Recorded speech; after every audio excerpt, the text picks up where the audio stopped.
Hey, welcome back to the Jeepster build.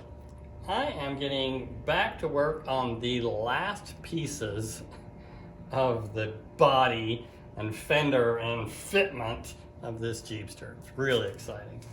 This is the last piece. It's a metal one. I know there's some fiberglass ones out there, but this is the original tin. It has a horrible fitment here, has a horrible fitment here, and I don't like the way this thing mounts on. I think it used to have some brackets here on the front that mounted it to the bumper so that it wasn't vibrating. But I don't know if they just vibrated off or what happened.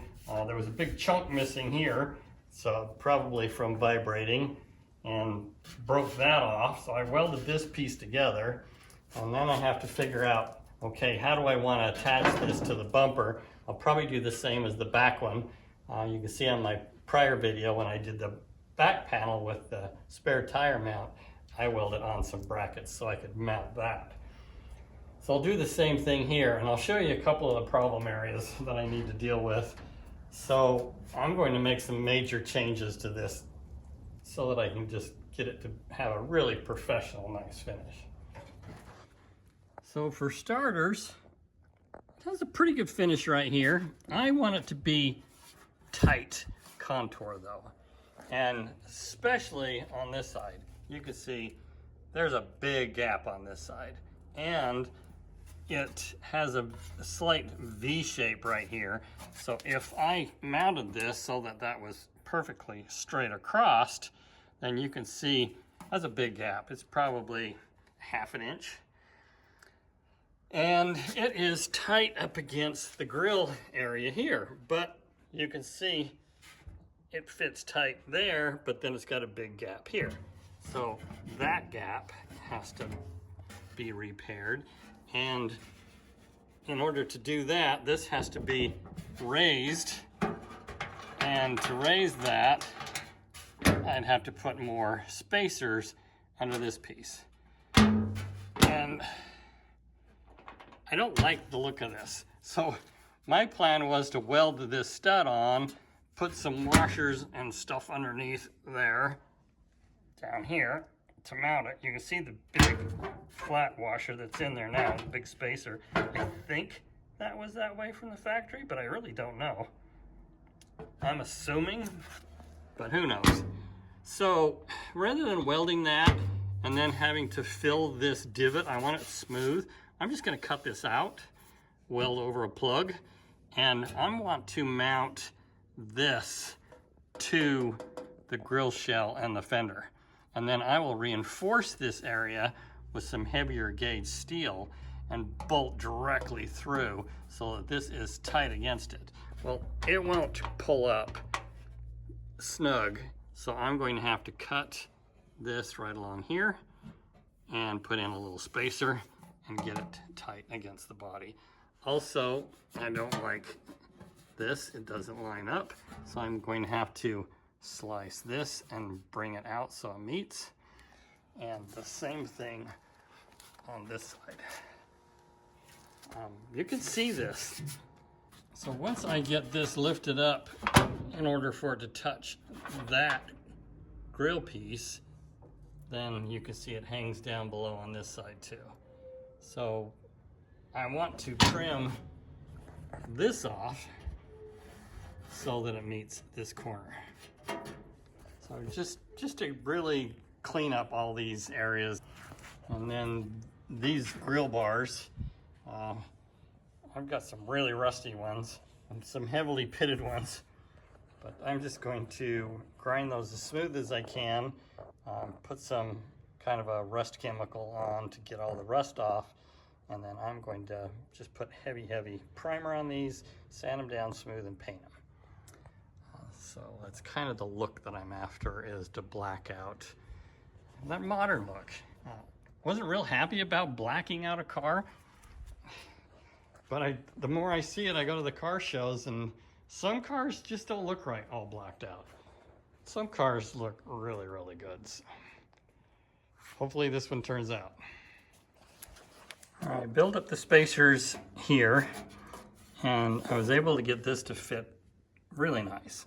So I'm not gonna have to modify this much. I do want to put a bolt through right here and eliminate this. So I've got to figure out how I'm going to drill through there. It's not, it's not going to be easy, but I'll find a way. And then I'll start making all my measurements for how I'm going to clean this corner up. But this side, my first thought was maybe this has been bumped and it's been bent back a little bit. But with this inner fender well and the way all of this stuff all ties together, I don't think there's any way I'm going to be able to pull this out. So I really don't have any choice but to split this and put in a spacer, get that over to that. Now that I've got everything mounted down and pushed back and all my fitment is perfect, it's not as bad as the beginning. I mean, I could get my fingers in there and I can't now. So I don't have to move this back much, but probably 1/4 of an inch. And then I've got that same ugliness right here that I want to clean up. All right, I sliced this open and I just want to pull these out a little bit to meet up at the edges of the fender. And I'm looking at this radius here. The radius works okay under this area because that is actually under the grill trim, but this is exposed. So what I'm doing is I'm putting a clamp on it like this, and then I'm just going to tap this radius down.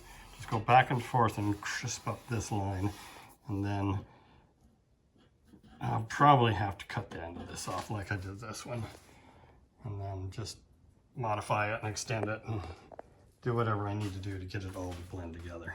But I'm going to get rid of this radius here and this big radius. I started by just clamping that on and tapping this down, and it's coming out pretty good. It's a nice start. All right, I've split this corner and just kind of massaged it out.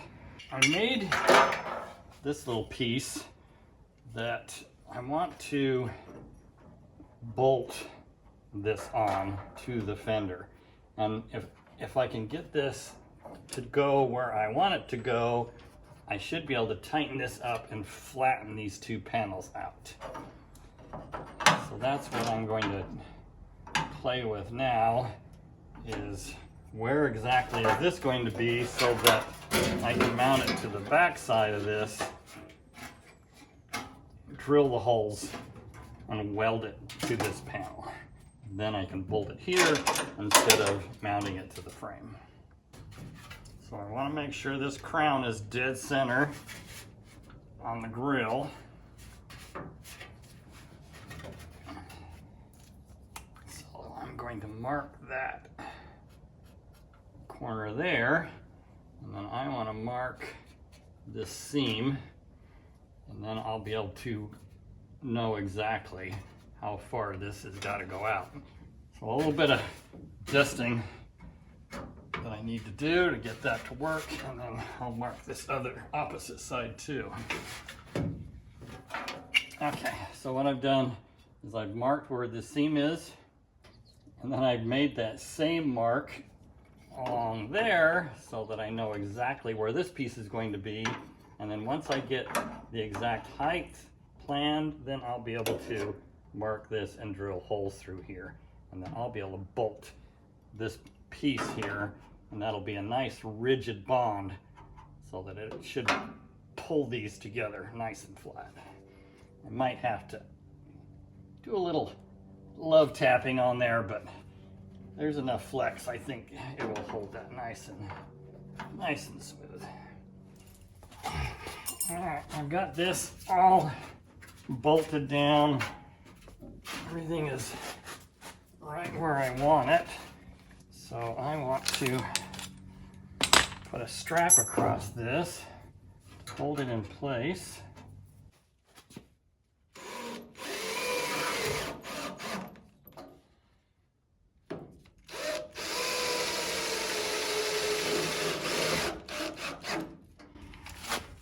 All right, that will hold that.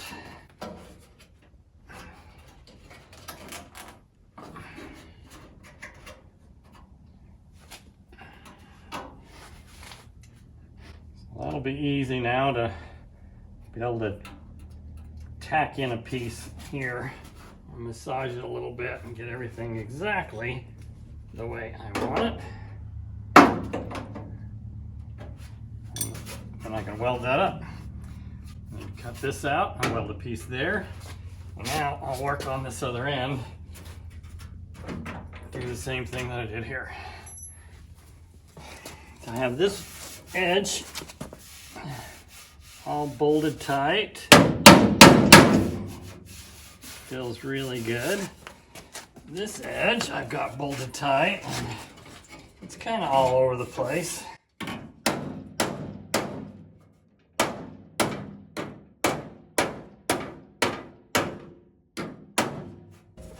Okay, I've got both bolts in there, pretty well smooth. I've got a little bit of a high spot right here. I don't want to work it while it's on the car. I'll grind off all these paint surfaces so I can weld this together. And then I'll have to put the bumper on and figure out what I'm going to do with this edge. This is looking great. Wow, this thing is really kicking my butt.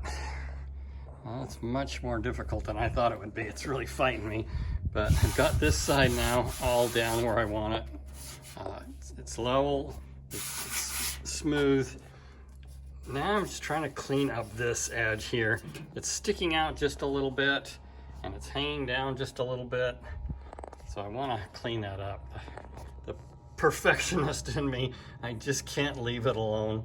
So it's pretty much just a matter of trimming off this edge a little bit, but I've got to fill in this gap. It's just too noticeable. And then this side, kind of the same thing down on this corner. I need to angle that back and trim it off, but I still have to weld all this together. I welded over this piece where that bolt was, and now I've just got these gaps left, so I'm getting close.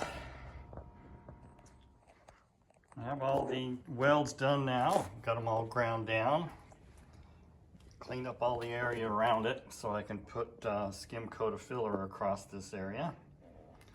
And I marked where the edge of the bumper is so that I can mount this front lip. As you can see, it's just out here rattling. I had to do the same thing with the back bumper panel. So this is all just awesome. All right, let's pull this all back off again, and I'll make some brackets to mount that. And it looks like I need to change this. I'm gonna have to make it longer because I can actually see it. The end of this is radiused. Now this end, I had to add on material right here and bring this filler out a little bit because there was a big gap right there. Well, doing that, it also cleaned this edge up and put it back underneath the bumper. So I need to get it to match so it'll be like that on both sides. This had to be precise. So I put a whole lot of lines on it, magic marker lines. I clamped it onto the bumper before I pulled it off. Then I was able to make these little brackets and bolt them on.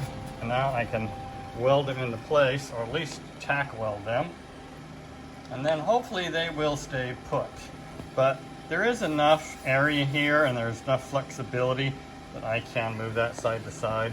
If I struggle with it, I can oval this hole out and that'll give me some movement side to side, but I don't want any movement up and down, so that's why I have this clamped. Wow, now that was a lot harder than I anticipated, but I've got all the bumper now is welded and ground down. I've got this piece all welded and ground down. It's mounted here at the front now, so there's no rattles. It's mounted here at the back so that once I tighten it up, it'll be snug up against the body. Awesome. Now all I gotta do is put some filler on it to smooth it out, get it all sanded down, and get it in primer. And you can kind of see an outline here of, this was notched for the bumper guards that go on the original, and I don't plan on using that, so I filled those notches in on both sides of the bumper. All right, my body work on this Jeepster is now finished. That is really exciting. Oh, I take that back. I did a little filler work right there, a little welding, and I still need to do that one. And then I'm finished. This is awesome. I do need to take both these fenders back off and get another coat of primer on them, and then they are ready to paint. Same thing with the hood. I need a coat of primer on the underside of the hood, and then it is ready for paint. So I am, man, probably a week away from having this all ready to paint. It's getting really exciting.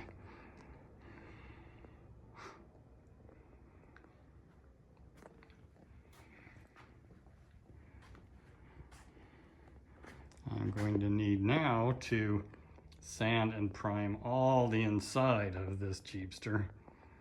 And then I need to prime the steering column because I'm going to paint it to match the interior. Which brings me to the point of paint. I am still struggling to come up with the color for this little thing. I keep going to dark blue. I want a real gray blue, more gray than blue. Just keep leaning towards that. Area 51 Ford color is the one I've been wanting all along, and now I still like it, but I want it a little bit darker. So I'm probably going to have to do a custom mix to get the paint that I'm after, and I'll just do some color swatches. Talk to my upholstery guy, Rick Ahlstrom, R&M Upholstery, and we'll get this scheduled for upholstery too once I get it in paint. I'm already just playing with some different ideas of upholstery, but I've got to get the paint color decided on so that we can somehow tie the exterior paint color with the interior upholstery. All right. Thank you for watching this episode of the Jeepster build. Not sure what kind of updates I'm going to be able to keep adding on this now that I'm down to just primer. Lots of sanding. Prime and sand until it is absolutely perfect. All right, thanks again. Goodbye for now.